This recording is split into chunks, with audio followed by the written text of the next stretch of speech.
우리 산상수훈과 함께 다시 시작해요. 나는 팔복의 사람인가? 여러 해 전 후안 카를로스 오르티즈가 쓴 제자입니까라는 책이 돌풍을 일으켰습니다. 그것은 진정한 제자, 즉 참 그리스도인의 정체성을 보여준 책입니다. 그런데 그 책보다 참 제자가 어떤 사람인지 더 잘 보여주고 있는 것이 있습니다. 바로 팔복입니다. 약 24년 전 제가 산상수훈을 처음 설교할 때 저는 팔복이 제자들, 즉 구원받은 신자들을 묘사한 것이라는 것을 처음으로 알았습니다. 그 당시 몇몇 분의 글이 제게 큰 도움이 되었습니다. 먼저 존 웨슬리입니다. 그분은 팔복에 대해 주님은 산상설교에서 첫째로 참된 신앙의 전모를 8가지 조목으로 종합해서 말씀하셨다고 썼습니다. 또 존 스토트입니다. 그는 팔복은 특히 그리스도인의 성격과 행동의 8가지 주요 특징과 이러한 특징을 나타내는 사람들에게 임하는 하나님의 축복을 강조한다고 했습니다. 또한 로이드 존즈입니다. 그는 이와 관련해서 가장 많은 말을 했습니다.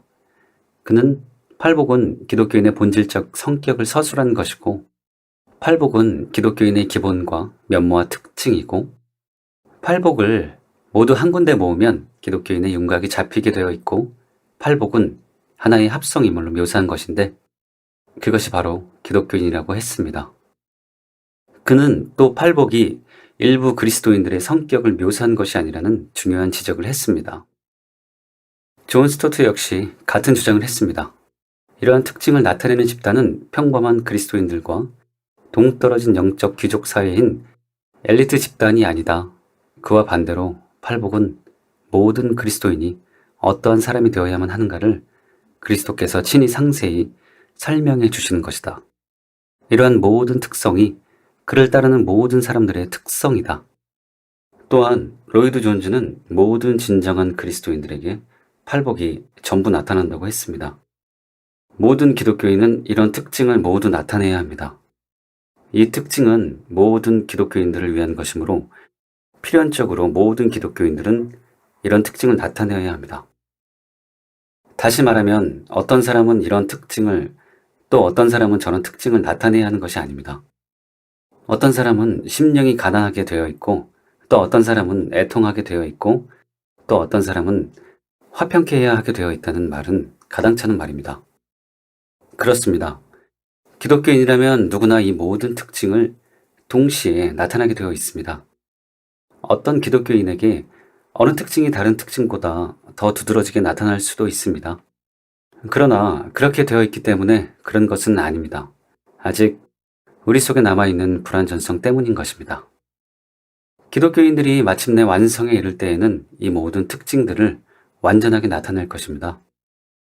제가 강조하고 있는 점은 우리가 이 모든 특징을 함께 동시에 나타나게 되어 있다는 것입니다. 팔복은 하나의 완전한 전체이므로 이것을 분리시킬 수 없습니다. 존 스토트도 이에 대해 동의합니다. 팔복은 그리스도의 백성들의 균형 잡힌 다채로운 성격을 나타낸다. 이것은 8개의 분리된 서로 다른 제자들의 집단을 말하는 것이 아니며, 그들 가운데 어떤 사람들은 온유하며 어떤 사람들은 긍휼히 여기며 또 어떤 사람들은 핍박을 견디라는 요구를 받았다는 것을 나타내는 것이 아니다. 그것은 오히려 동시에 온유하고 긍휼히 여기며 심령이 가난하고 마음이 청결하며 애통하고 위에 줄이고 목마르며 화평케 하고 핍박을 받는 똑같은 집단의 8가지 특성을 말하는 것이다. 이 밖에도 박윤선 박사님은 마태복음 주석에서 팔복에 참여한 사람들이라고 썼습니다. 오래전 저는 이분들의 글을 통해서 팔복이 그리스도인들을 묘사하는 것이라는 것을 알았습니다. 제가 이것을 이렇게 자세히 소개하는 이유가 있습니다. 그것은 팔복에 대한 이런 놀라운 견해가 제가 구원해낸 것이 아니라는 것을 확인시켜드리기 위해서입니다.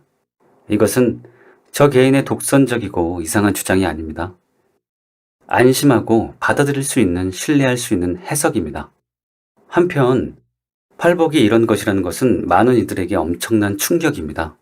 왜냐하면 교회 안에 널리 퍼진 거짓 구원론 때문입니다. 많은 신자들이 로마서 10장 90절의 위거에서 신앙 고백을 하고 자신은 구원받았다고 확신합니다.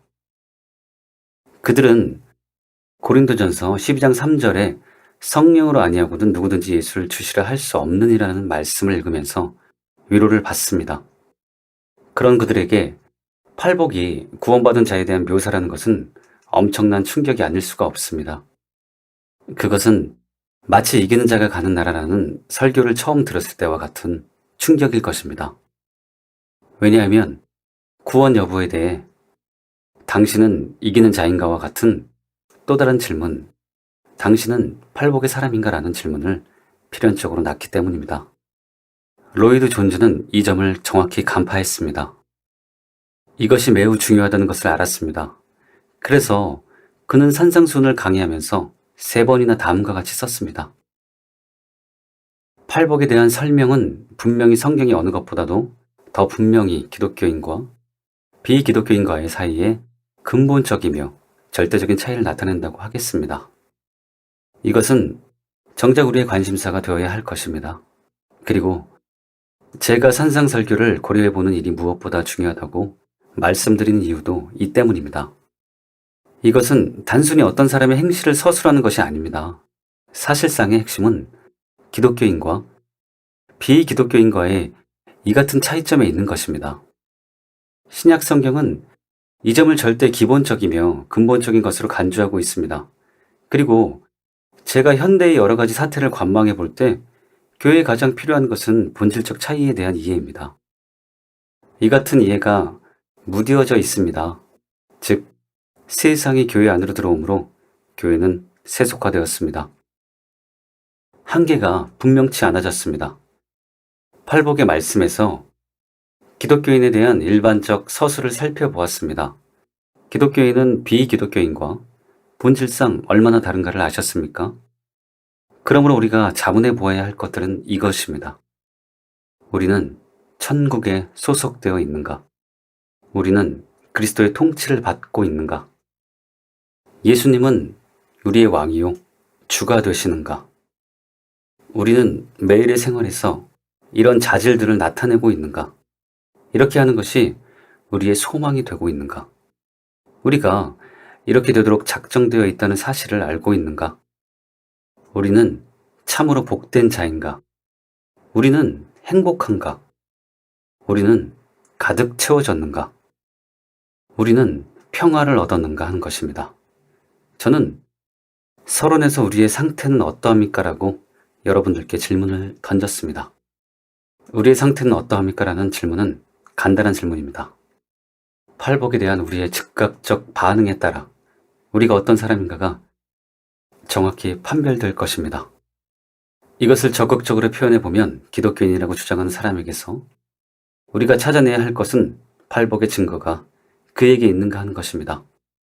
스칸 맥나이트 역시 같은 질문을 던졌습니다. 하나님께 진정으로 복받을 사람을 나열한 이 목록을 처음 들은 사람이라면 즉시 다음과 같은 질문을 던질 것이다. 과연 내가 이 목록에 포함될까? 팔복은 하나님 왕국의 삶의 방식을 제시하는 급진적인 선언문이다.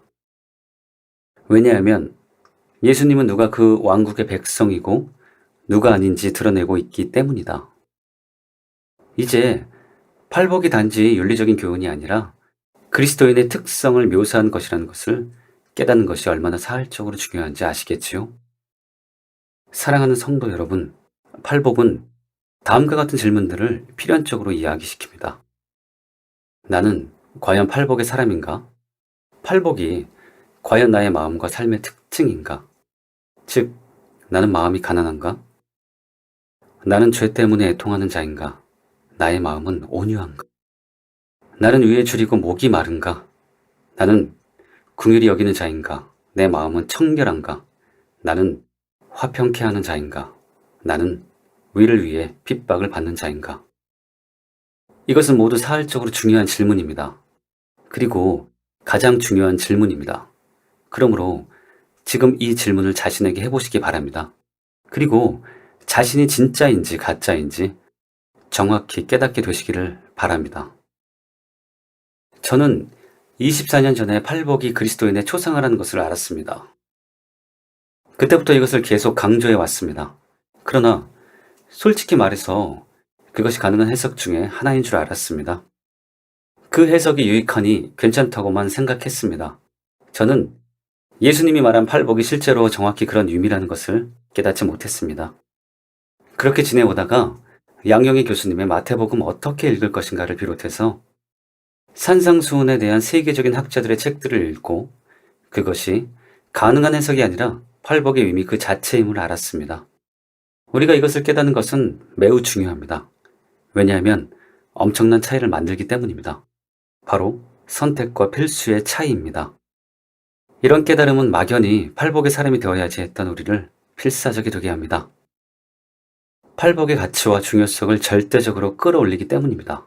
또 은혜 받고 도전받는 것은 한 주나 길어도 한 달을 가기 어렵습니다.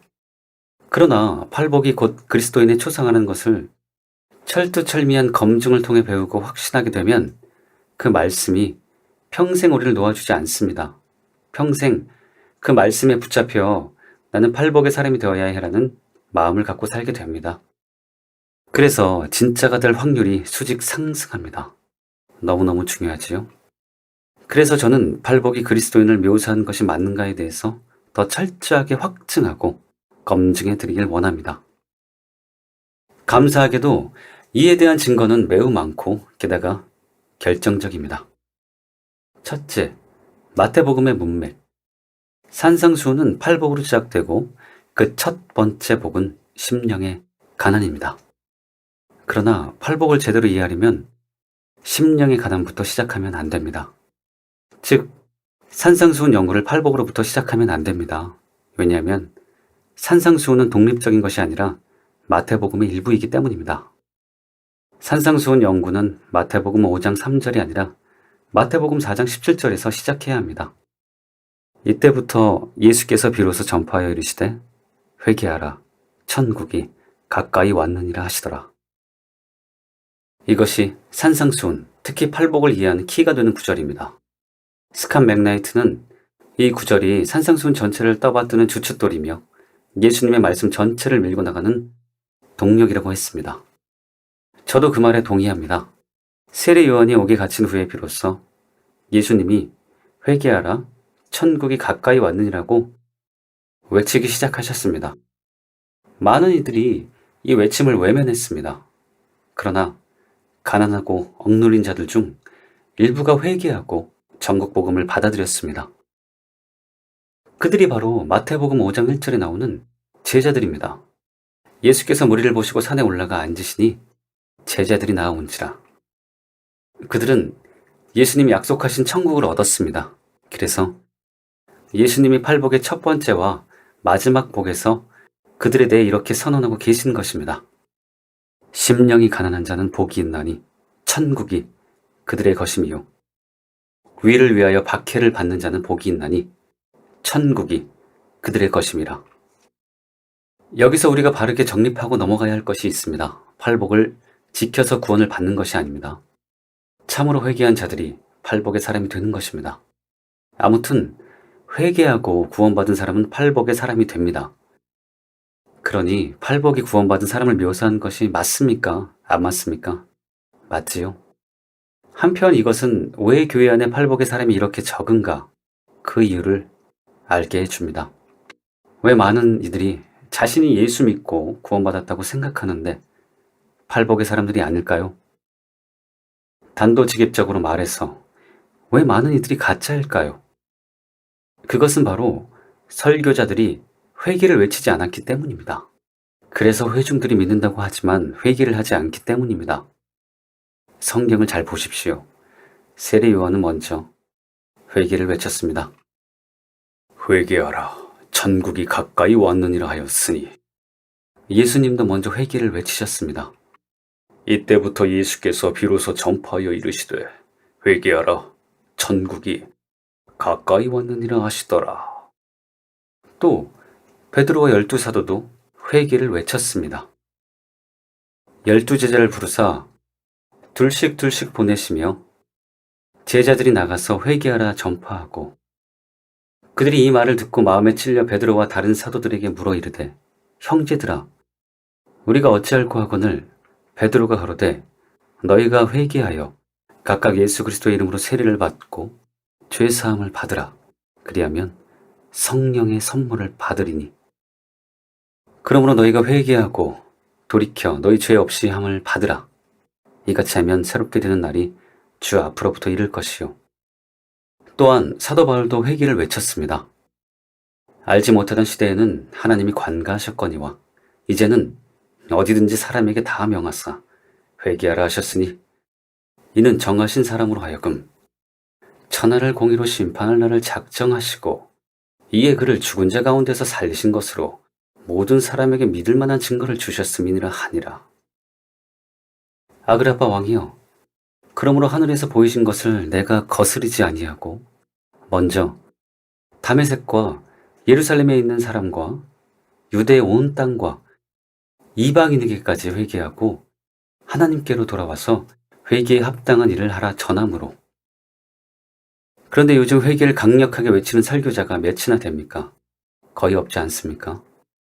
그래서 교회가 가짜로 가득 차게 된 것입니다. 많은 목회자들이 앵무새처럼 오직 믿음이라고 말하면서 믿음만 강조합니다. 그것은 잘못된 것입니다. 왜냐하면 예수님은 그렇게 하지 않으셨습니다. 예수님은 회개와 믿음을 강조하셨습니다. 이르시되 때가 찼고 하나님의 나라가 가까이 왔으니 회개하고 복음을 믿으라 하시더라. 또 사도 바울은 그렇게 하지 않았습니다. 회개와 믿음을 강조했습니다. 유대인과 헬라인들에게 하나님께 대한 회개와 우리 주 예수 그리스도께 대한 믿음을 증언한 것이라. 또한 성경에 나오는 누구도 믿음만 외치지 않았습니다. 모두가 회개와 믿음을 강조했습니다.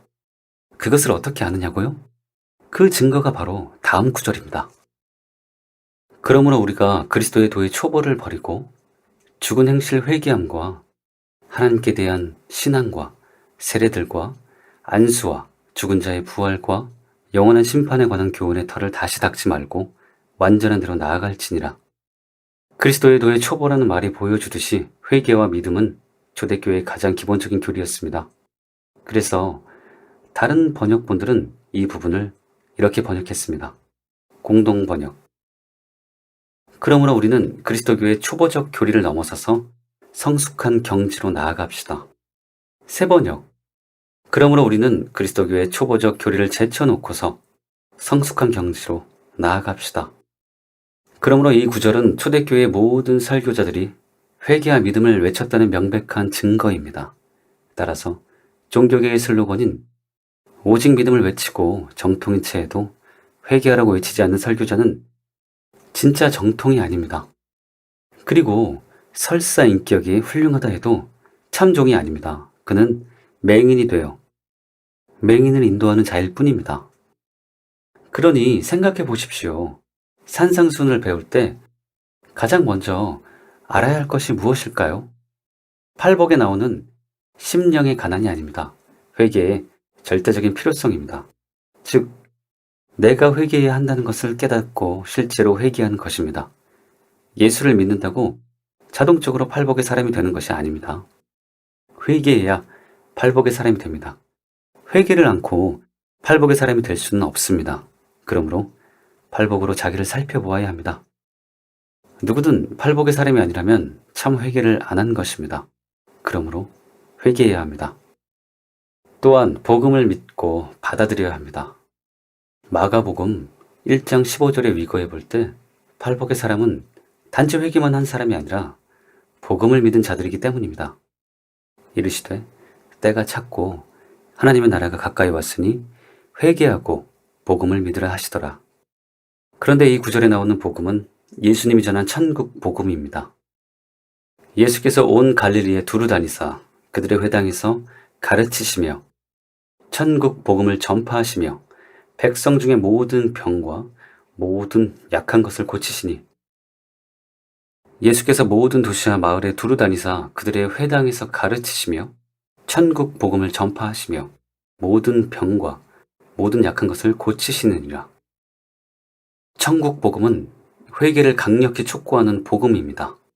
그리고 예수님을 주님으로 모셔드리고 그 뜻대로 살라고 촉구하는 복음입니다.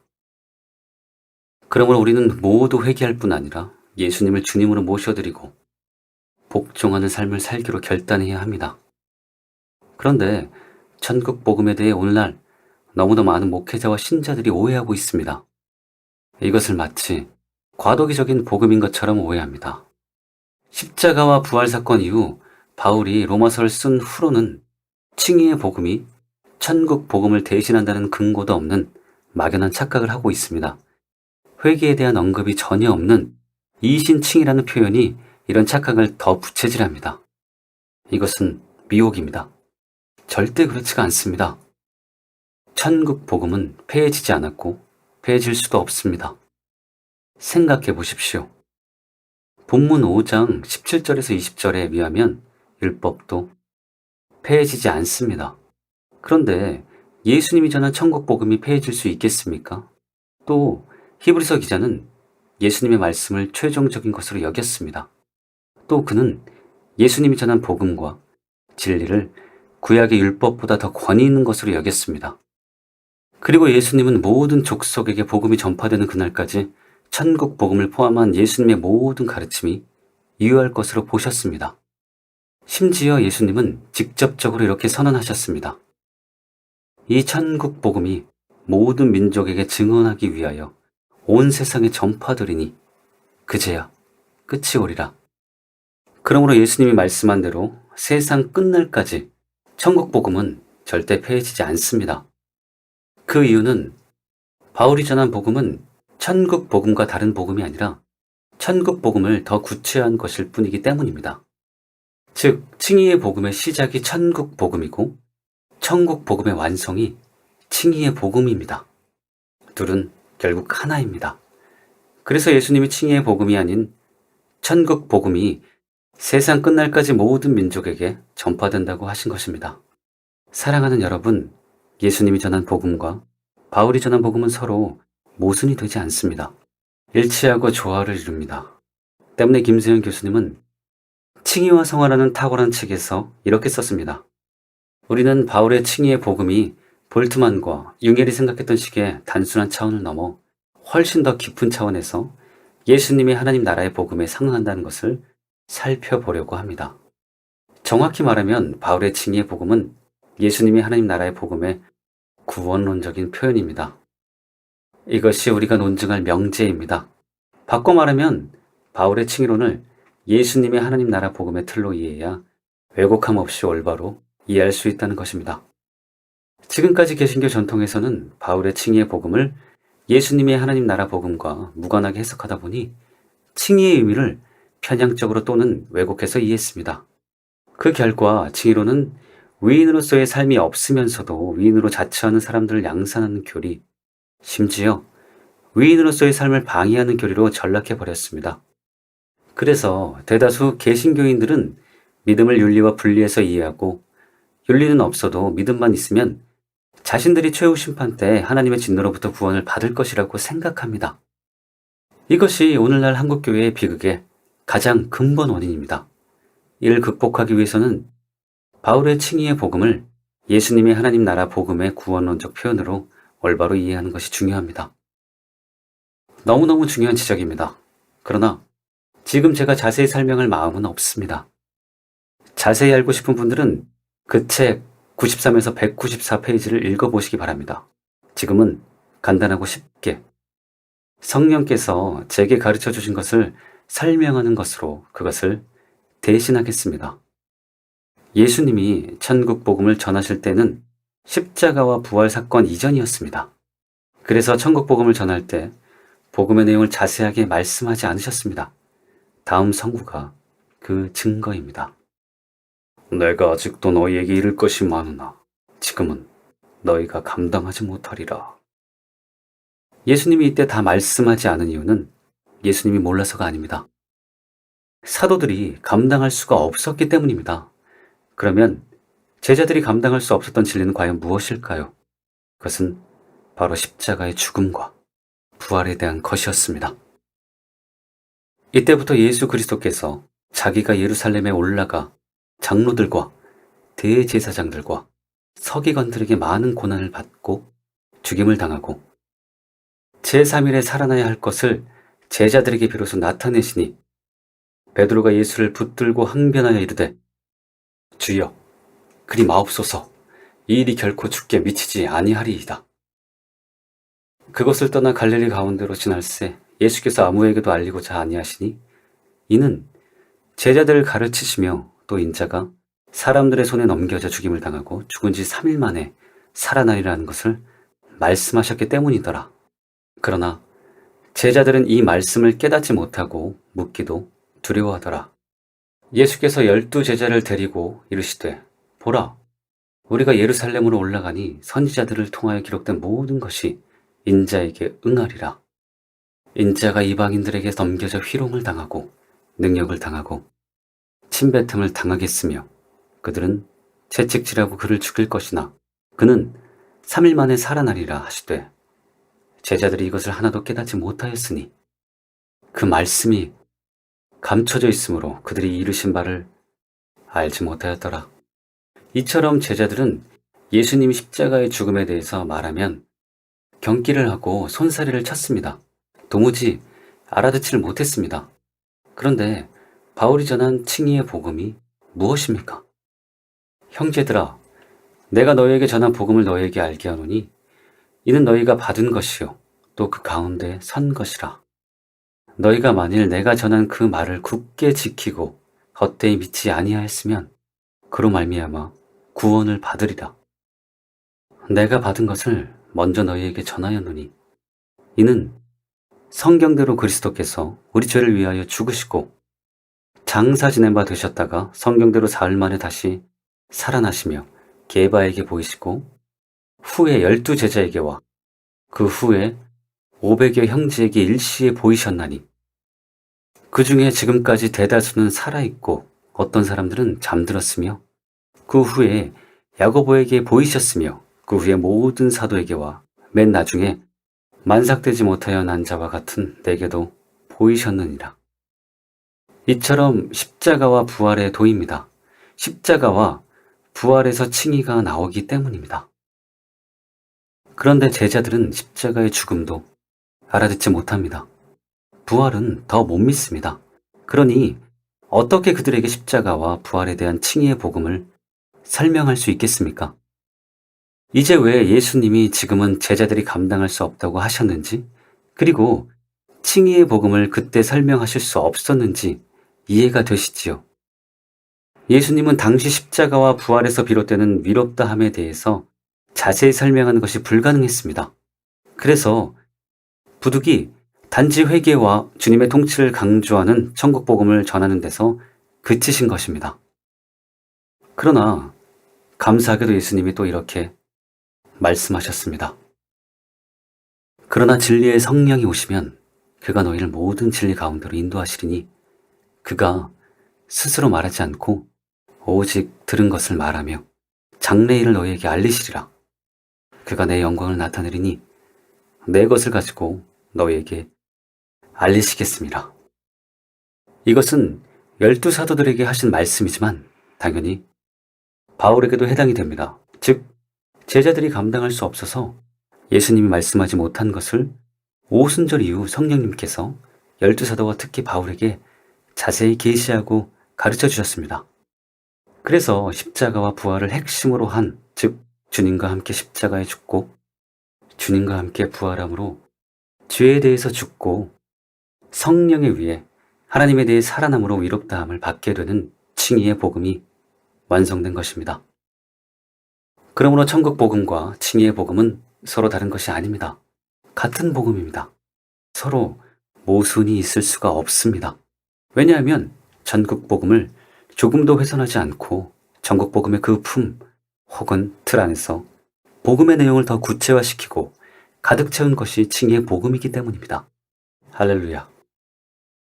우리는 예수님이 전한 복음을 전할 때 하셨던 것처럼 칭의의 복음을 전할 때 오직 믿음을 강조할 것이 아니라 회개하고 복음을 믿으라고 외쳐야 합니다. 또한 예수님을 주님으로 모셔드리고 복종해야 하는 하나님의 통치를 강조해야 합니다.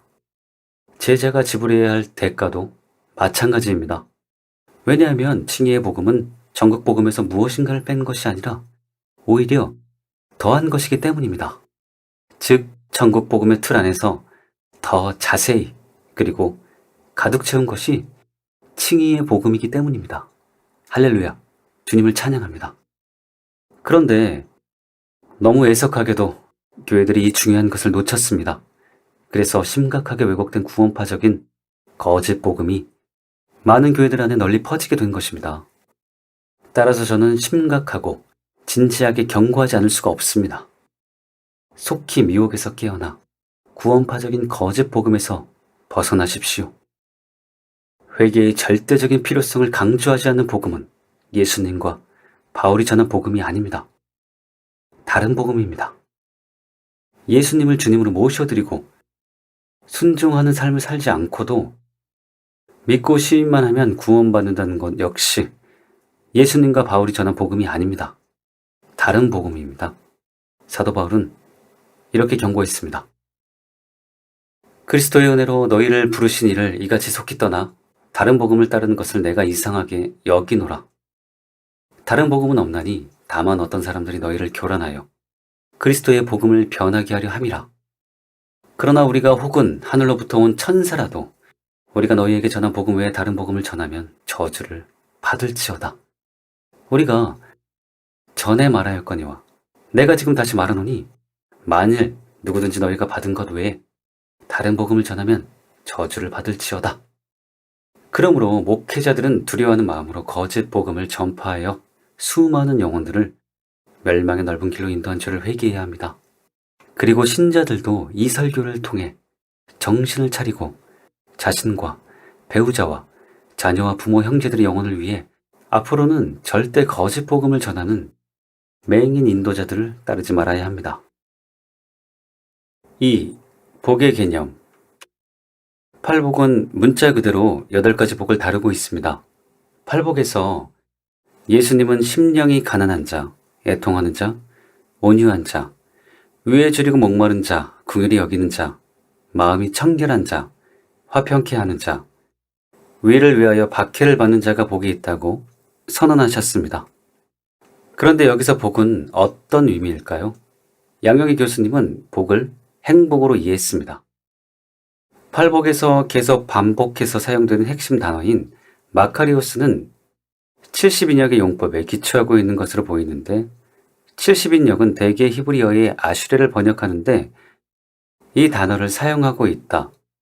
이 히브리어 단어의 기본적인 의미는 대단히 행복한 또는 지극히 운이 좋은으로서 대개 현 상태 자체가 지극히 행복함을 의미한다. 그렇다면 팔복에서 이 단어는 예수께서 선포하신 하늘나라 안에 있는 자들이 누리는 이루 말로 표현할 수 없는 행복한 상태를 묘사한다. 물론 여기서 묘사되는 행복은 세상적인 행복이 아니다. 실제로 그것은 세상적인 행복과 너무도 다르며 자주 정반대되기까지 한다.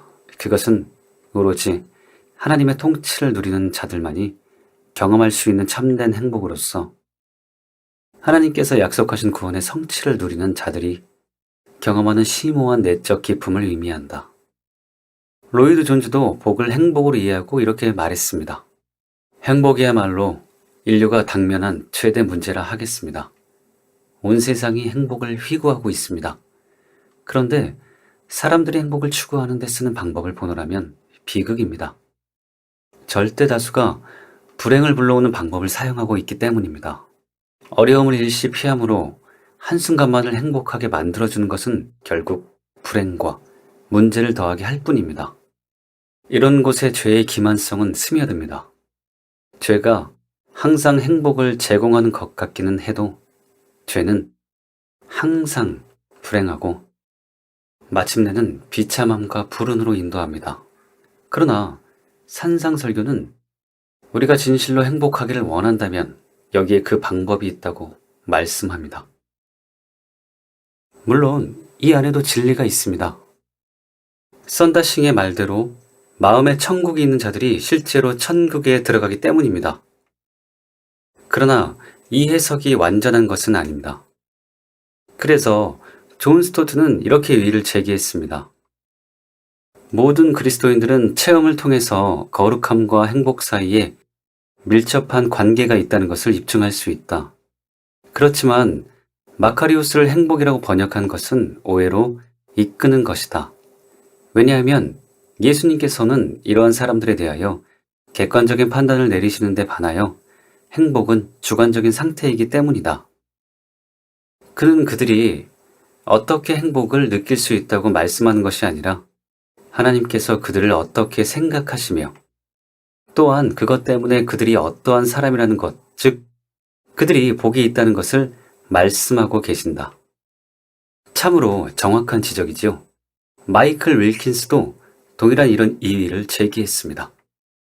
일부 최근의 번역들은 마카리우스를 행복한 또는 행운이라고 번역하는데 그것은 좋은 번역일 수 있으나 그 용어의 현대적 사용은 일시적 감정적 또는 환경적 상태를 단지 암시함으로써 그 용어의 실제 의미를 평범하게 만들 수 있다. 마카리우스는 복된 하나님과의 관계에서 오는 존재의 상태다. 인간이 행복을 느끼지 못하고 행운을 현재 경험하지 못할 때조차 하나님의 관점에서 복될 수 있다. 맞습니다. 그러므로 예수님이 말씀하신 복은 행복 이상의 것입니다. 그런 예수님이 말씀한 복은 구체적으로 어떤 것일까요? 저는 여러 학자들의 책에서 그 단서와 답을 찾아보았습니다. 그리고 몇 가지 의미 있는 설명들을 발견했습니다. 먼저 더글라스 에어는 아주 흥미로운 견해를 소개했습니다. 이 낱말을 축하한다로 옮기는 것이 원래의 의미를 잘 포착하는 것이라는 주장도 제기된다. 마음이 청결한 자들아 축하한다. 그들이 하나님을 볼 것이기 때문이다. 이것은 복에 대한 한 줄기 빛을 던져줍니다. 다음으로 스캇 맥나이트는 예수님이 사용한 복이라는 단어에 대해 이런 기본적인 지적을 했습니다. 첫째, 복 있는 사람은 이스라엘의 하나님께 복을 받은 사람이다. 둘째, 단어 복이 있다의 분명한 초점 중 하나는 종말론에 있다. 이것도 복을 이해하는 데 필요한 중요한 기반을 제공해 줍니다. 다음으로 싱클레어 포커스는 복이라는 단어에 대해 더 중요한 이런 말을 했습니다. 복은 구약 성경의 독자들에게 친숙한 언어임이 분명합니다.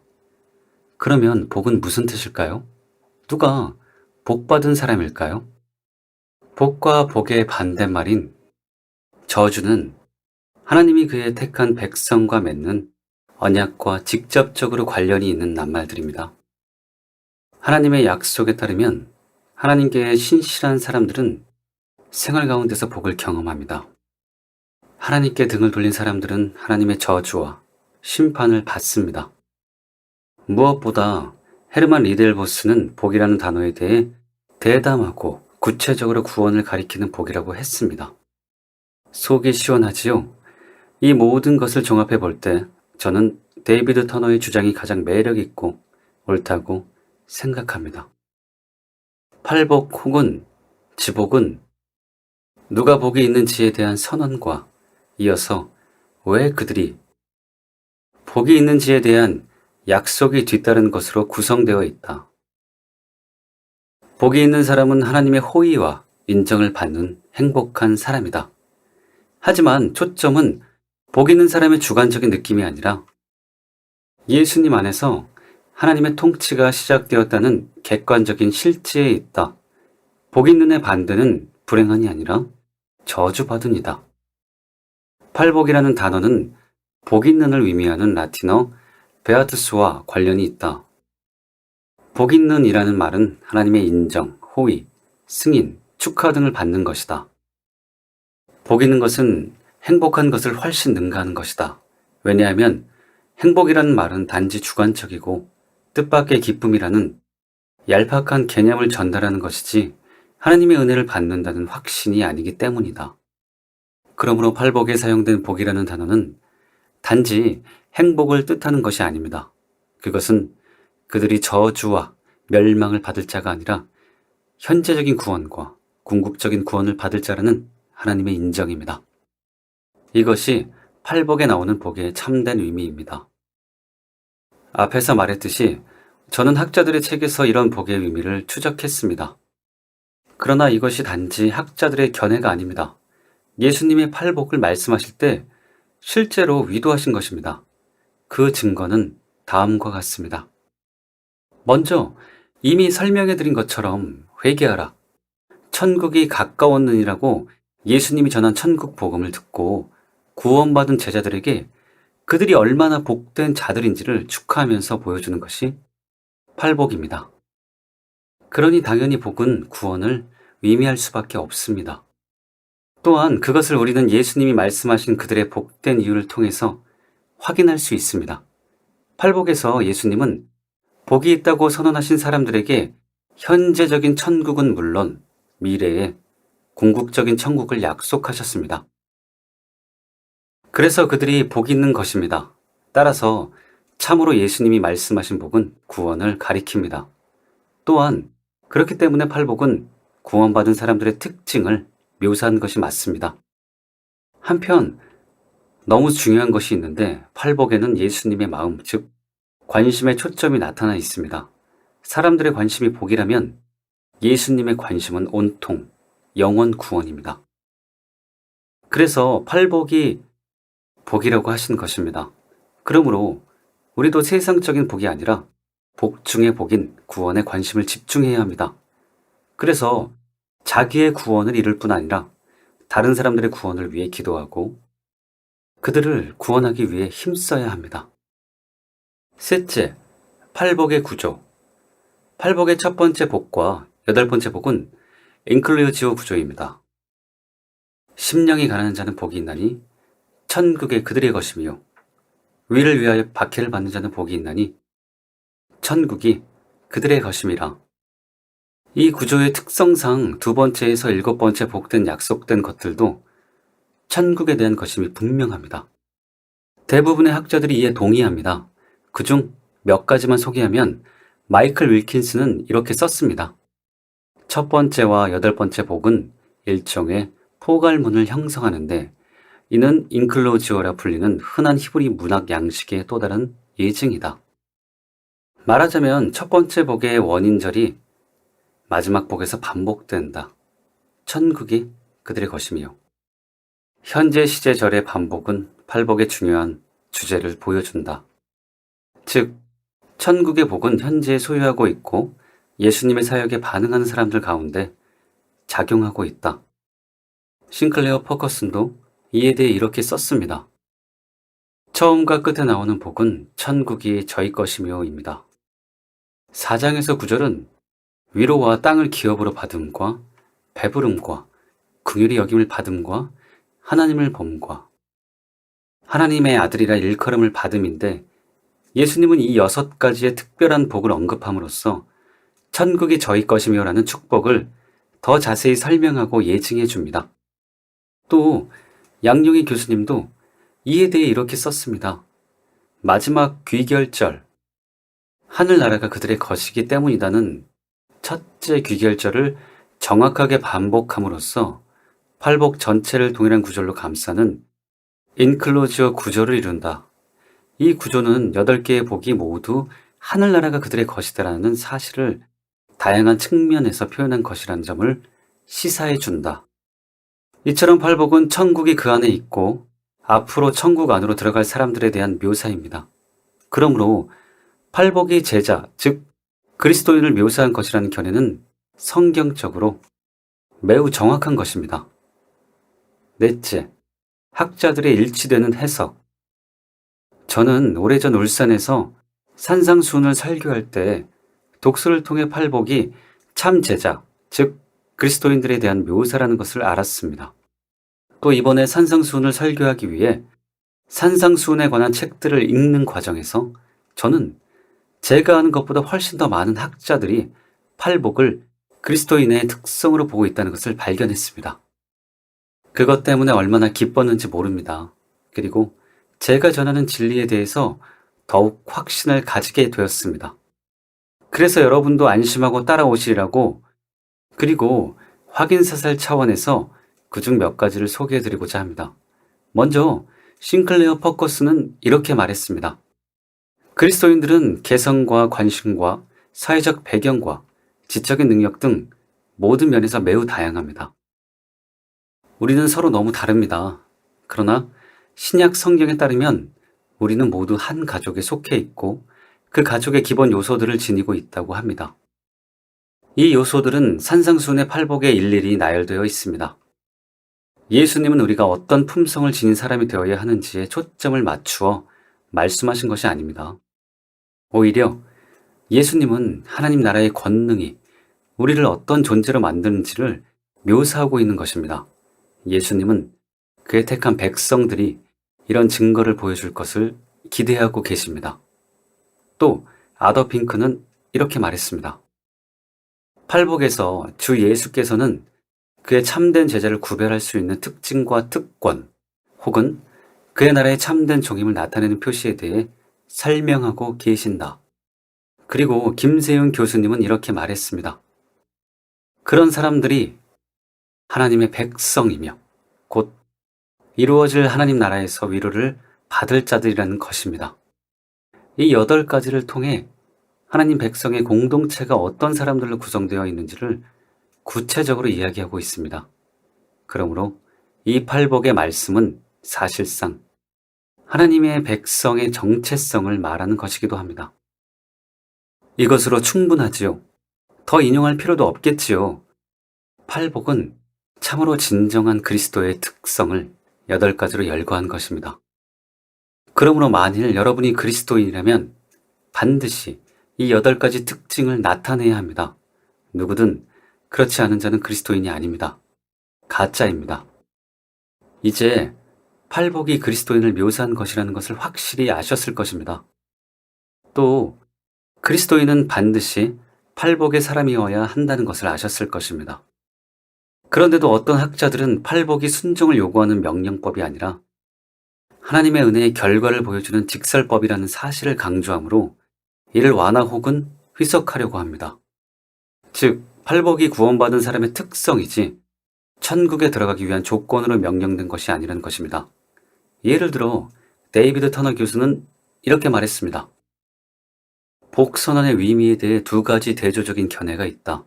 하나는 복선언을 은혜로운 천국복의 직설법적인 선언으로 생각하고 다른 하나는 복선언을 천국에 들어가는 필요 조건에 대한 윤리적인 권고로 생각한다. 만일 후자가 옳다면 우리는 하나님의 인정을 얻기 위해 인간의 노력으로 이곳에 언급된 특징들을 산출해내야만 한다. 만일 전자가 옳다면 우리는 이러한 특징들을 각자의 삶에 대한 하나님의 은혜로운 역사의 증거로서 단지 감사하게 인정할 수 있으며 또한 이 특징들을 그리스도의 제자로 살아가는 증거로서 함양할 수 있다. 이곳에 언급된 특징들을 필요 조건으로 보다는 복으로 간주하는 견해가 옳다는 것은 분명하다. 천국의 메시지를 듣고 회개하는 자들은 그들 자신의 영적 파산을 인정하고 하나님의 구원의 복을 즐거워하는 자들이다. 팔복은 하나님이 자신의 백성을 인정하시는 중요한 특성을 보여준다. 이 특성들은 하나님의 인정을 나타내는 은혜로운 선물들이지 하나님의 인정을 받을 만한 행위의 필요 조건이 아니다. 회개하는 자들은 원칙적으로 이러한 특성들을 받지만 제자도의 과정 속에서 이런 특성들을 함양해야 한다. 틀린 말은 아닙니다. 맞는 말입니다. 그러나 이렇게 말한다고 뭐가 달라지지요? 팔복이 회개하고 구원받은 사람들이 원칙적으로 받는 은혜로운 선물인 것은 맞지만 결국 팔복의 특징이 나타나는 사람만 천국에 들어가는 것이 아닙니까? 결과적으로 차이가 없습니다. 더구나 오늘날 교회 안에는 스스로 구원받았다고 여기지만 팔복의 특징이 전혀 나타나지 않는 사람들이 너무 많습니다. 때문에 저는 더글라스 헤어의 관점이 더 바람직하다고 생각합니다. 9가지의 복 선언을 천국에 들어가는 자들을 위한 종말론적 경고로 보아야 할 것인지 아니면 입국 조건들로 보아야 할 것인지를 놓고 아직도 격렬한 논쟁이 계속되고 있다. 9가지의 복은 하나님의 은총을 증언하는 직설법으로 볼 것인가? 아니면 순종적인 행위를 요구하는 명령법으로 볼 것인가? 만일 학자들이 하나의 합의에 이르기가 어렵다면 그것은 아마도 양쪽 입장 모두에 진리가 있기 때문일 것이다. 우리는 마태의 9가지 복이 종말론적 은총의 표현이자 함축적인 명령임을 이해해야만 한다. 그러므로 절대 구렁이 담 넘어가듯이 슬쩍 넘어갈 생각을 하지 마십시오. 여러분이 팔복의 사람이라면 하나님께 감사하십시오. 그러나 만약 팔복의 사람이 아니라면 통렬히 회개하고 하나님께 은혜를 구하여 꼭 팔복의 사람이 되십시오. 그럼 이제 이것을 염두에 두고 실제로 팔복에 대한 공부를 시작해 보도록